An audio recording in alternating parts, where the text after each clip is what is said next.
the one and only TMP Knife Show, still trucking along, and this will be a fun video. I think my TMP knife guys will dig it.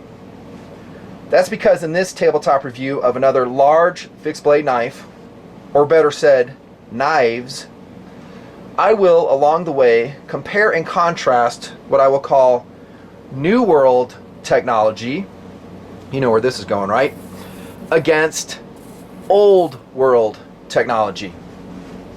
And I'll set the stage with a question, and perhaps in the process set you up.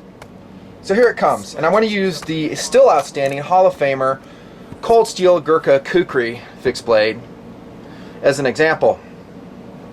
Is the best item, and when I say best, it entails a lot. We're talking loads of first kind of cool, loads of second kind of cool. Okay? The most durable, the toughest, the most versatile, and I'll throw this in, the highest value item, always produced by modern technology with modern materials. Is that usually the case? What would you say? Well, I think I know my TMP knife audience, and I bet most of y'all are saying absolutely not. That is not the case. Haha, gotcha. Because my answer would be usually. Yes, usually.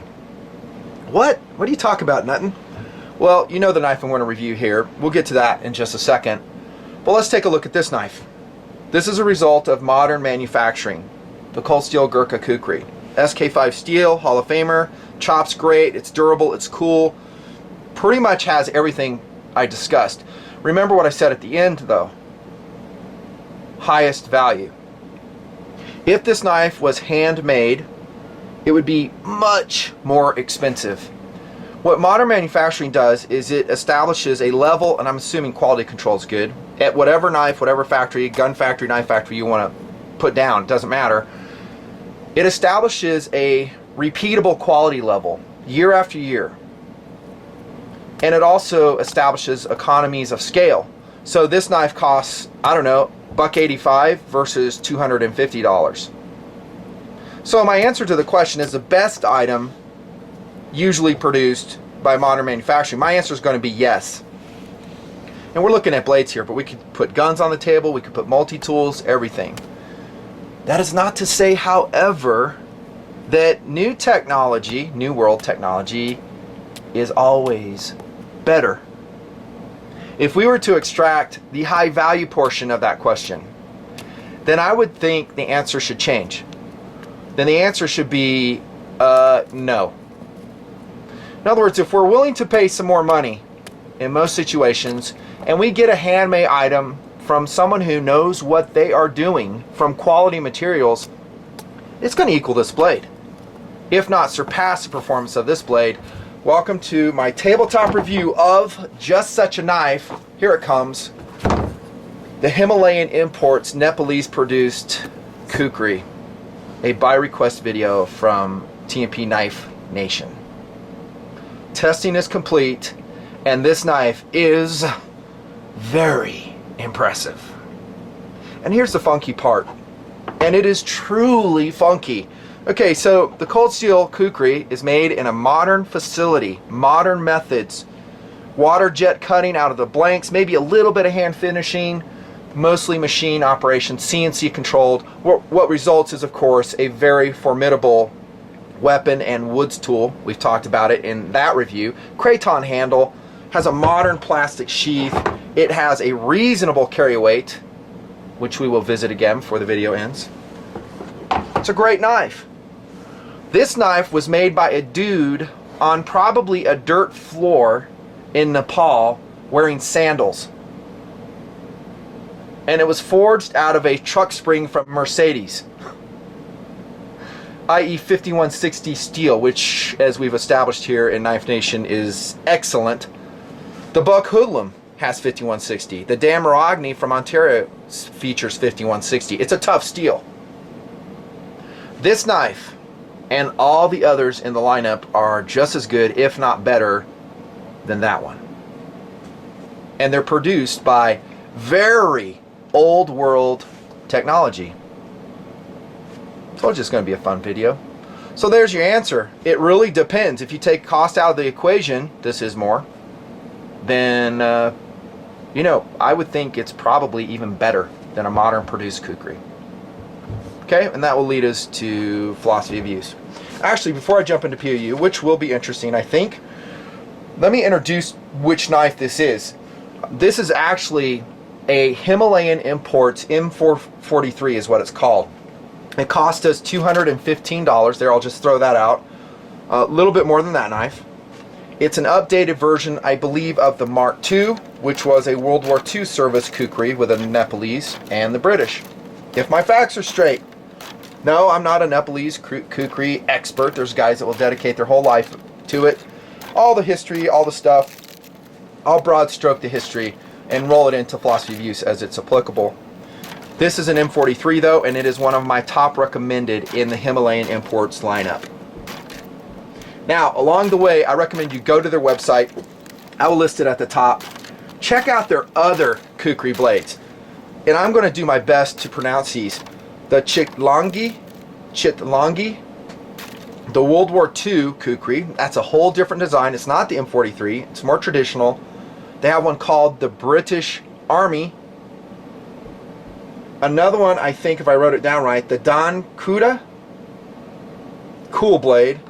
The Ganga Ram, the Kobra, the Mala, and the Ankola, just to name a few.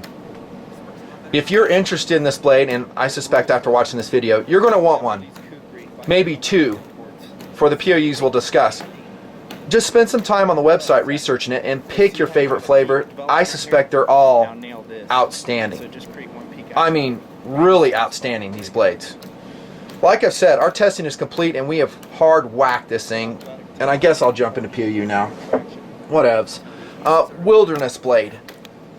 Now, once upon a time when I reviewed this blade, all my testing was completed in the woods. In fact, that's entirely the testing I did with it. Chopping, splitting, I think I batoned with it. Again, you can reference that video if you're interested. It's been out for 3-4 years, something like that. It excelled. It pretty much blew away most of the Bowie knives that I test up there in the wilderness. No surprise, because that weight forward kukri blade just swings and chops like a mofo. It does. That being said, this knife dominates it. What? Well, you should be excited because I pretty much raved about how this knife did. This one chops about like an axe. That is to say, it has a tremendous amount of heft, a tremendous amount of velocity, and let's say momentum when it hits the wood. I think it is a great, maybe not outstanding wilderness blade. Okay, here's where the plot thickens, as I always say. Because it is uncoated 5160 steel, you're going to have rust problems, albeit it is highly polished. And by the way, that dude wearing sandals in that Nepalese hut in Nepal, polishing after, you know, the blade after it's been heat treated and ground, he's using a wheel made from old clothing. How's that for old technology? So the buffing wheel is not a dedicated or abrasive buffing wheel. It's like flannel shirts, pants, socks, all tightly wadded together into a buffing wheel. And look at what results. That is a gorgeous mirror polish on this M43 by HI. Gorgeous. And it will make it a little bit more rust resistant in my experience. But back to the POU of wilderness blade. An uncoated blade of totally rustable steel is not super smart in my book. Hence the Duracoat that I put on this cold steel Gurkha Kukri. That's more practical. Yes, it looks cool, but it's mostly to protect the blade. Is it ideal? I would say probably not. That's the first thing. And secondly, I'm going to cover it now. The traditional sheath that you have, which is, by the way, superb quality. This is also made by a craftsman in Nepal, is my understanding, someone who knows the art. This is not slapped together. They use various leathers. I don't remember if this is goat skin or what. You can, by the way, polish this with black shoe polish and make it look even cooler and protect it more. It is a traditional sheath though, so as a wood core, it's leather covered. In here you will find the Karta, that's a small utility knife. I think that's this one right here. Most of the Kukris will have that from Himalayan Imports. And the Chakma, the sharpening steel, which I have lost. What? Yeah, I don't know where it went, man. This went on several adventures after, actually. One on the motorcycles. I'll find it. It's around somewhere. There's another one I'll show you here in a second. But is this the best wilderness sheath? By the way, that's silver tipping on that. I would say absolutely not. There's no drain hole. If it gets wet, it's going to stay wet. It's a great collectible sheath, and it fits the knife perfectly. They are individually fitted for each blade, I believe. I mean, look at the fit on this. You don't need a strap. Quality is excellent for the sheath. But I don't want to take this snow camping. I don't want to take it backpacking because of the leather and wood construction. Follow? And I'll tell you this at this point. Don't get confused on the Nepalese Kukris. I would stick with what I know now with Himalayan Imports brand. They're bringing into country the best, as far as I know, up to this point, Kukris available. There's several other kinds that they make down there in Nepal. They make a cheap tourist Kukri. It's just garbage metal, garbage handle. It may look cool, but its POU would be limited to, I don't know, opening letters, a gift item, a mantelpiece, a conversation piece. As far as real work, forget about it. Then they have Nepalese Army Kukris, I think made for their army.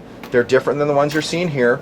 British Army Kukris, and then you have locally produced village Kukris in Nepal with all types of different designs, quality levels, and those are usually just used by the producer. They're not really put up on sale for market. The ones you would have to watch out for are cheap imports and tourist grade Kukris, and this knife right here is none of that.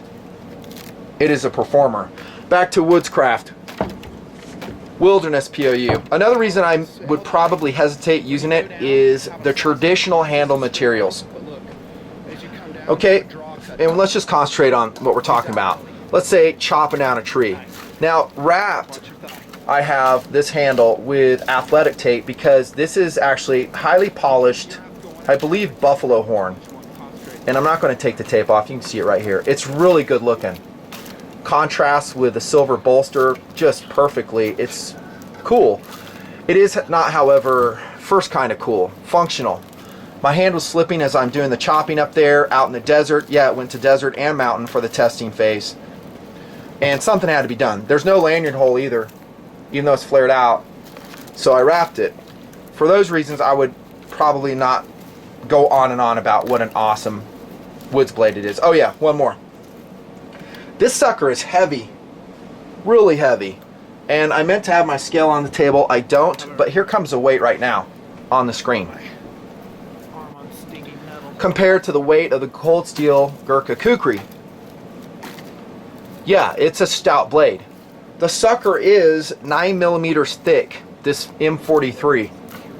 And most of the HI Nepalese produced Kukris are very thick steel. The 5160 steel they're using. The blade is differentially heat treated, by the way.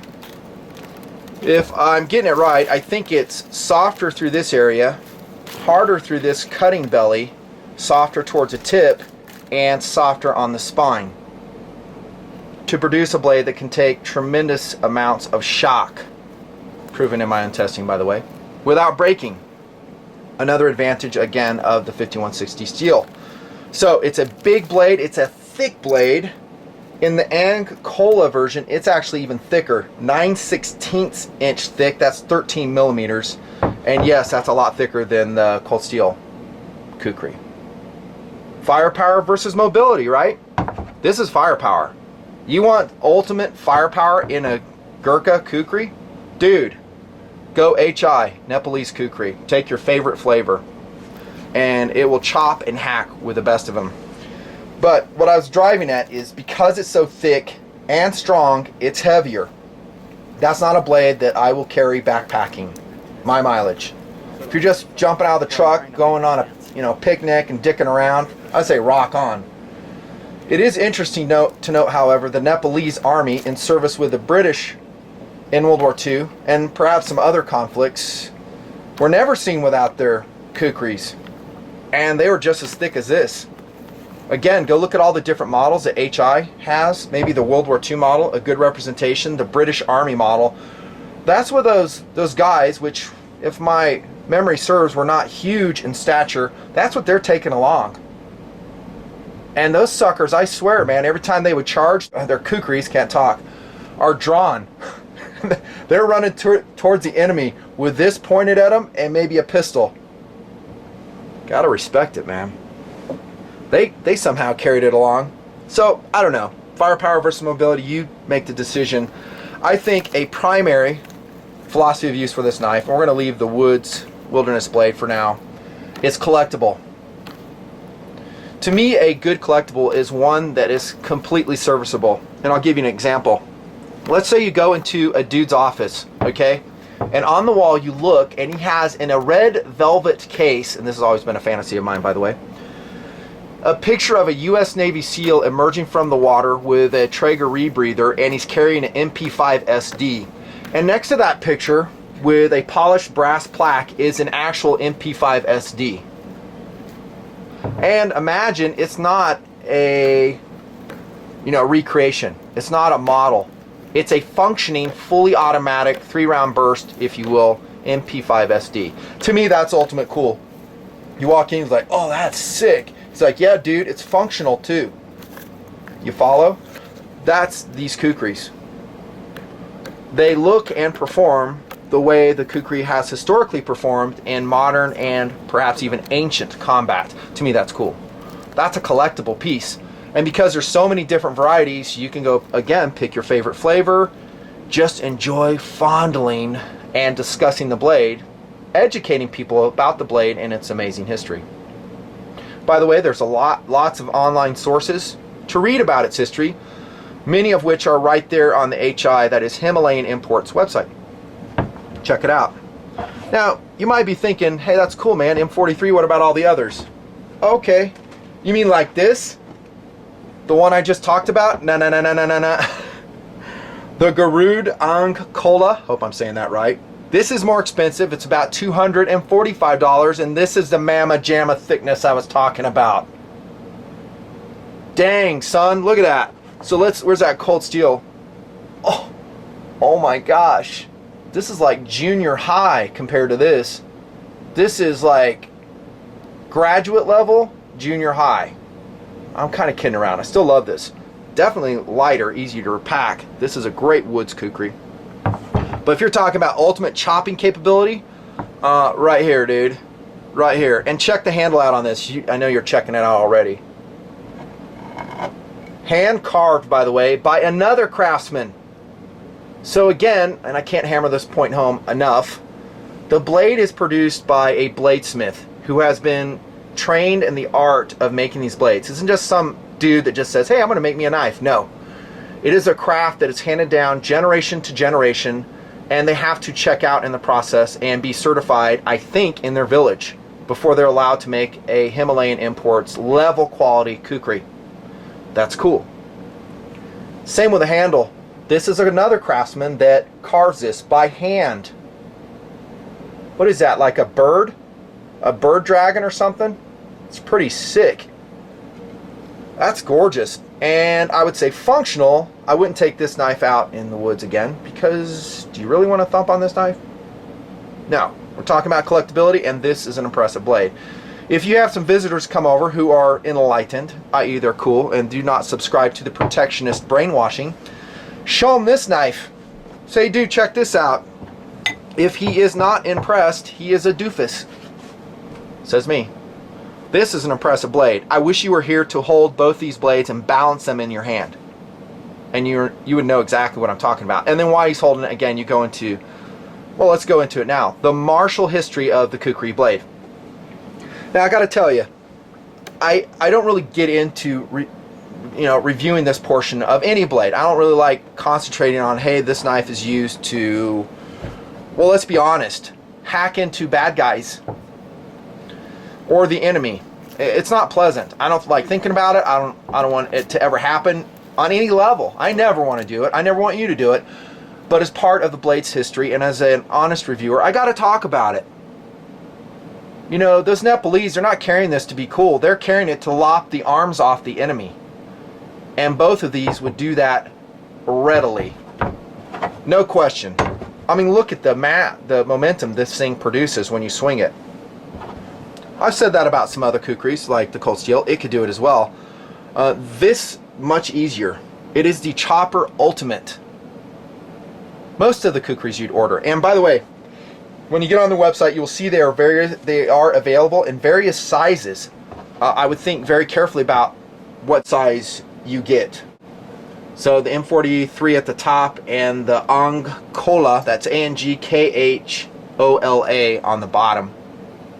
There are two of my top recommended, and I might throw in here now, they may not be available when you order them because the dude in the hut in his flip-flops making this by hand, tempering it by hand, it takes him a lot of work to do it, and they do not mass produce these. In fact, the villages that do produce these can only do 2 kukris per day in their forge. That's it, and that's working non-stop. To me, that's second kind of cool. Told you there, this is just an interesting story about this knife. Collectible, absolutely. That's where these sheaths really serve their purpose. They look good, they collect well. You could actually get a presentation stand. I don't know if I would be displaying my blades out in my house for 2 reasons. 1, theft. Someone could break in, they take them. 2, that same dude that breaks in says, hey, there's a convenient weapon. I think I will use it against the homeowner. Follow? Probably not super smart. We're still talking POU because there's so much to discuss. How about pry bar? I've never said this about any of the blades that I've reviewed. Not that I can remember. But yeah, this thing is so stiff, so strong, I would not hesitate at all to pry open a wooden crate with it. Heck, for that matter, a manhole cover, as long as I'm not worried about dinging up the blade. This thing's tough. And again, remember the steel type, 5160. It is not prone to chipping. Not that I've seen.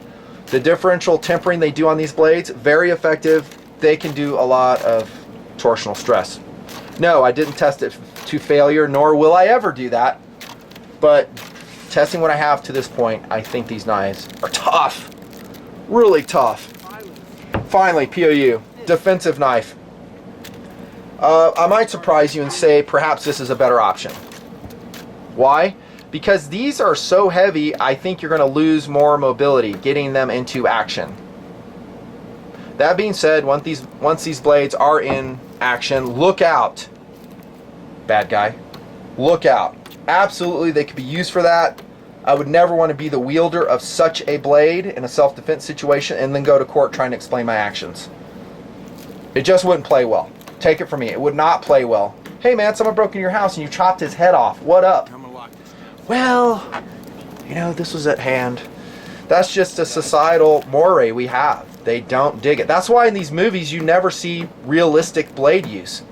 You know, I watch these movies of whatever sort you want to say, and these 2 guys are fighting. I'm like, dude, that fight could be ended in about half a second if the guy just broke out a 4-inch tactical folding knife. Even quicker if he broke this out. Done. Fight's over. They don't show that, though, because people don't want to see it. Honestly, I don't know if I want to see that. It's gory. It's gross. POU discussion complete. I already talked about the weight. Substantial. The balance is phenomenal for these blades. If you talk to people who know the Kukri, I mean really know the Kukri, have experience fighting with the type, I think you'll find them favorably impressed with the HI Nepalese produced Kukri. In fact, a lot of them will own it. My buddy Ray Torona, he's like that. He's a martial artist from way back. Hey Ray, what's up? He's got a whole collection of Kukris, knows how to use them, he loves them.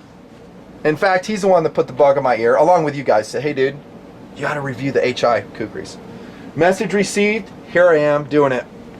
By the way, the Kami Sherpas used to practice all types of different strikes with their Kukris. The head strike, into the gut, leg strikes. I'm not sure if they ever did a non-lethal strike using this portion of the blade here. That might be lethal. I mean, if you were to strike a bad dude in the head, again, I even hate to bring this up, but it's part of the review. I would classify that as a lethal strike. Just like using an asp baton, police baton above the shoulders, courts would see the same. Now, if you went against the thigh with this portion, you'll probably break his thigh with a full power strike. You won't kill him, you won't chop his leg off, but he's going to have some busted bones. Against the arm, something like this, I'm talking striking like this. Even more with this Ancola. These bigger blades HI puts together, I mean, dude. Yeah. But they're so heavy, so big for that defensive POU. Are you really going to have it when you need it? Probably not. Yeah, they're made out of a truck spring or maybe a car spring of, they prefer Mercedes, but they will take a Saab or a Japanese make. But I think it's very interesting that they have quality standards and they like the German produced 5160, I guess. A Nepalese guy will actually jump on a bus, riding on top of that bus, and go into India to retrieve said vehicle springs, looking for the Mercedes springs. How's that for old world technology?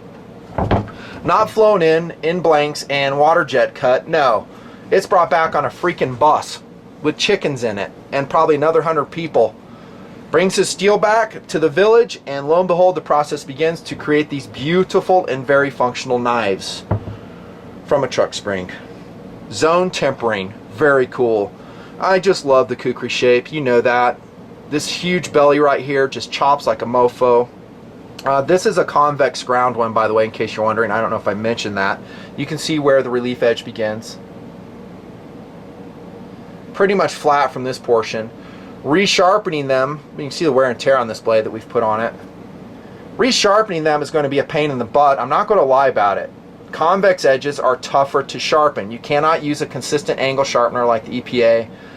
You're going to have to use sandpaper of various grits and roll it, you know, several times, and be very careful to get a symmetrical convex edge. Can you do it? Yep. It takes a lot of time. In my estimation, takes a lot of practice. So you could convert this to a conventional grind like the cold steel Kukri here. It's still coated in Duracoat, but you get the idea. I would be tempted to do that if, big if, I'm all about first kind of cool functionality. I.e., I'm using this blade a lot. I want to be able to resharpen it quicker. But if you care about second kind of cool, the history of this blade, and the way it was originally intended to function, I would leave it convex ground. Notice this one, the Ancola. They have several fullers run along the blade. And there's actually a terminology with the Kukris. And no, I'm not the expert still. I think these are called chira. This is a double chira, so double fuller. It makes the blade lighter, and it is a very broad blade, and yet pretty stiff.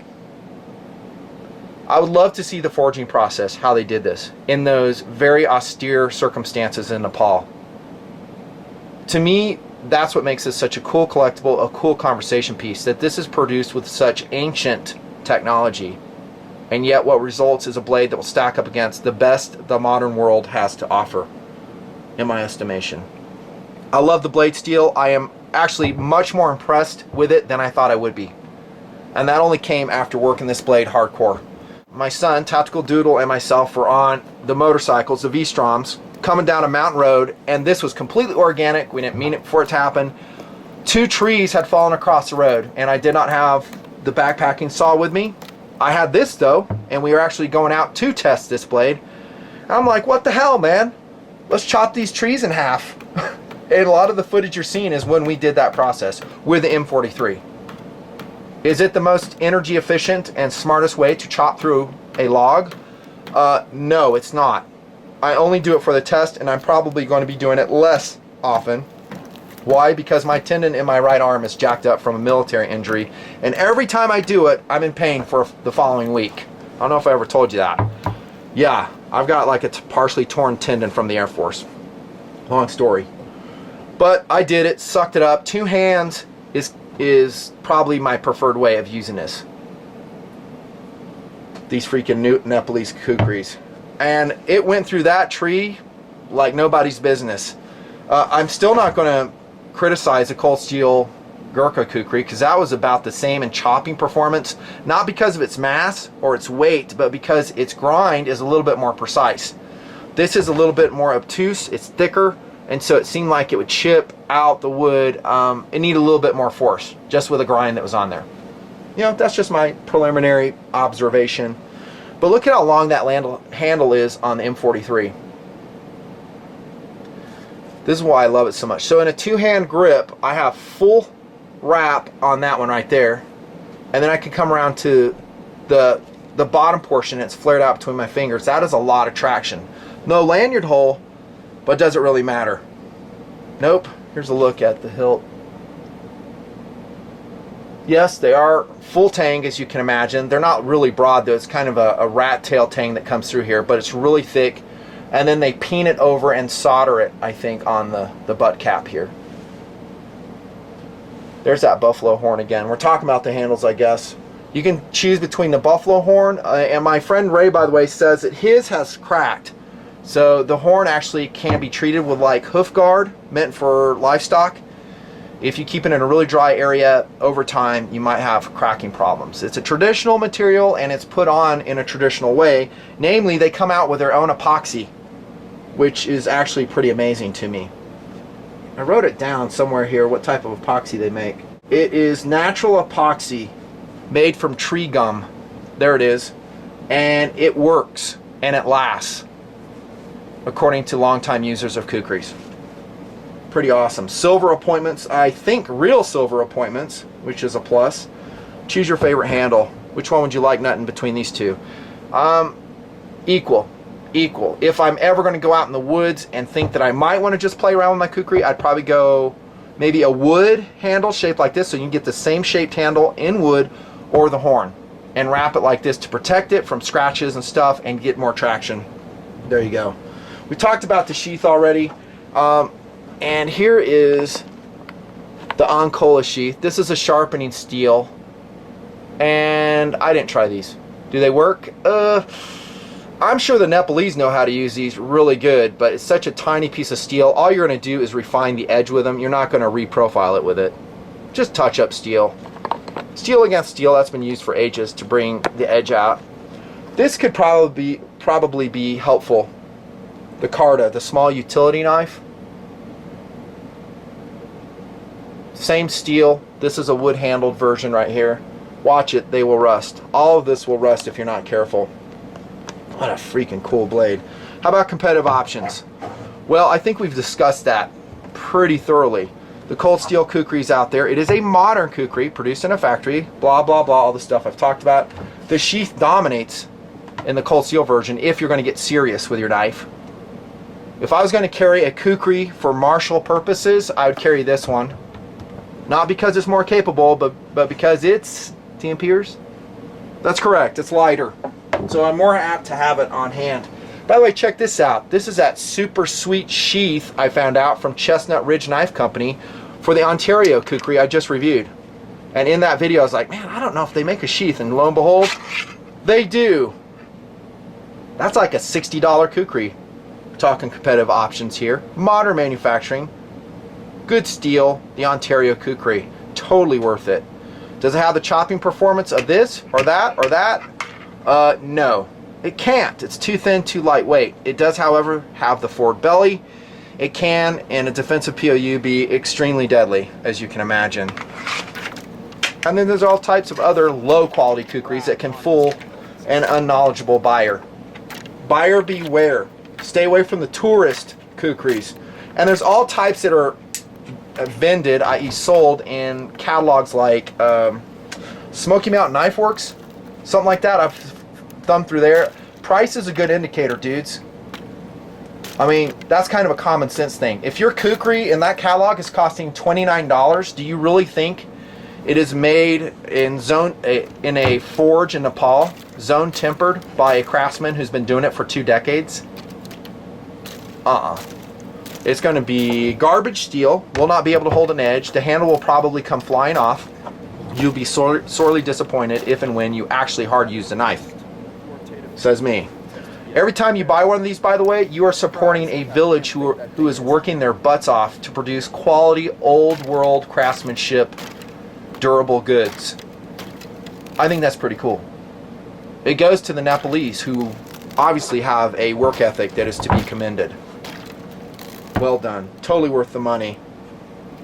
Quality, as you can gather, I think at this point, is surprising, to say the least. That it's coming out of a village in Nepal, and yet it will put up with probably the hardest use you can realistically apply to it. Which, by the way, is a good time to read this. This came with the M43, and it says, field use, as defined by Himalayan Imports, chopping wood, limbing trees, clearing trails, camp use, properly batoning firewood, as noted in the Nutnfancy project. We've talked about that lots. General uses, clearing light brush, light household chores. Hey honey, I'm going to cut that ham. I'm going to skin an apple. Light household use, that's hilarious. The following models are warranted for field use. Huh, there you go, there's the names right there. The Ancola, that's this one right here. The British Army Service, the World War II, the M43, that one. The Ganga Ram, the bone cutter penknife, Ancola Bowie knife. Huh, well, I think we tested that extensively, and I will say it passed with flying colors. But before we leave competitive options, we got to discuss big Bowie knives. And you really got to decide if first kind of cool or second kind of cool is most important for you. Kind of like this one. Reviewed. The Swamp Rat. Now that's a capable woods blade. Proven. This is a Red Hill Kydex sheath in ATAX. Super sickness. These knives, both of these two, will out-chop this all day long. Not even a contest. It's physics, dude. You can't change physics. Not with anything. How about this one? Scrapyard Knives. What is this? A Psycho 911 or something like that? Reviewed. Love it. Put out by the same factory that I just showed you. Great woods blade. Great hacker for a Bowie knife. Doesn't have the weight for it of the Kukri. It's a great steel, by the way, they put together over there. Very durable. Great knife. This is also an ATAX. That's a Red Hill Kydex sheet. And then, dudes, I haven't rolled this on camera forever. The BK9. Reprofiled, by the way. This is the old version, not the new one. And it has the old sheath on it. Which one would hack better between these two? Come on, man. Do you even need to even ask? These would. Perhaps you can make the case as an overall field knife, i.e. you'd be dressing game, doing some firecraft, you'd be doing some shelter construction. Maybe this is the best option. It does have a coated blade, has a superb modern sheath, which, as we talked about, doesn't absorb water. You decide. The Nepalese actually use all of these knives for those functions. In fact, I read a story where a dude walks into a Nepalese village and a lady there is preparing dinner with a full-size Kukri. And she has it choked up, so she's holding it like this. And she's like skinning game. She's chopping food with the choke. And he watched her, and she was an expert with a blade, a full size. You know, I forget what it was, a 15-inch Kukri, and he's like, yeah, it can be done. These people know their blades, they know how to use them. That's why they produce them in the villages, according to my understanding, which is imperfect. But they'll just do a local Kukri, and they'll use them forever. Which is another reason why they include the sharpening steel. They're not ones to go ahead and grind away the steel on their knives. It was hard to produce. It took a lot of work and effort and sourcing of materials to produce this knife for their village. So they're not just going to put it on a grinder and grind that edge away. They're going to touch it up with their steel. There you go. Two kinds of cool, dude. You got to know what this is about at this point in the Nutnfancy project. The Himalayan Imports Gurkha Kukris have it. There's a stamping on there. And no, I don't know what it says. You'll see in the comments. Guys know. It's probably the craftsman who put this knife together, is my suspicion. The dude who put it together, he's proud of his work. He signs it like a piece of art. I mean, take your pick. Old world craftsmanship producing a blade that is in many respects better than what modern manufacturing can do. Each one is an individual. No two are exactly alike. It is zone tempered out of a freaking Mercedes Benz truck spring brought in by some dude on a bus from India. Does it get any cooler than that? I didn't think so. Value. Well, they're not super cheap, but for what you get, I think they're totally worth the money. Currently, subject to change, and TNP Knife Nation buying them and driving the price up, $245, $215. Yeah. These are in the TNP collection forever. They're not going anywhere. Superb choppers, superb delimbing capabilities, And man, are these things collectible. So to answer the question, can old world technology stand up against new world technology? It is a resounding yes. Nutnfancy.